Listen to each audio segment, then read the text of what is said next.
Ce se întâmplă, mă, dacă trag deși o de ceva? Nu un buton, oare butonul e, ia uite.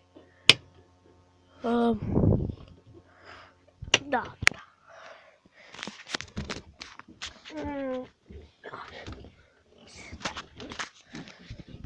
Toată lumea sunt aici în tirul lui. Taică meu, sunt aici. Am vrut să vă arăt și vă, uitați ce are aici.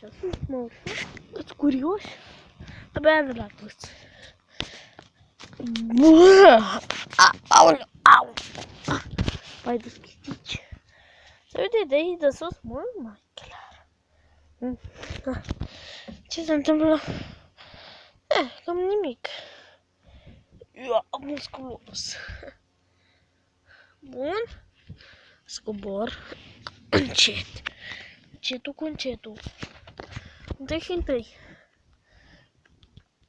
Mai ce ofte aici?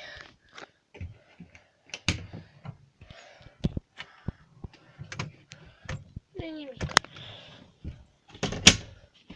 Butoane? Orțite. Hai. Așa, ce se întâmplă dacă scoți ăsta? Chestii. Stai, ce? Mai bine. Și să vă zic bună dimineața. La fel, nimic. Nu?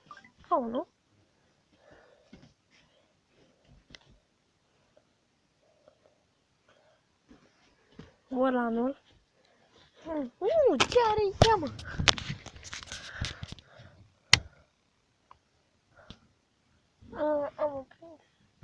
Am prins acel bec.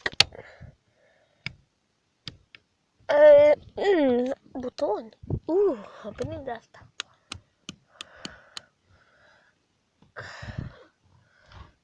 Așa, bunici. Pisoi. Sunt curioși. Aici. Vai de lume. Și aici.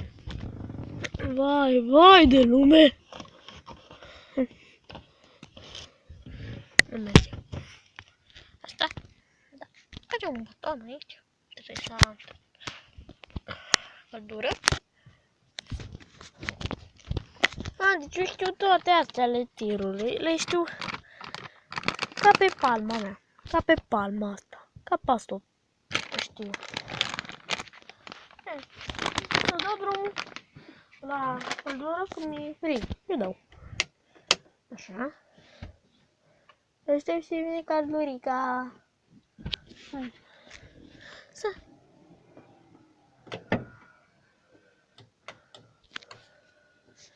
Ok. Josul baby. Cam asta a fost videoul. Dacă vreți să mai vă uitați la videourile, nu uitați să vă abonați și să dați un like.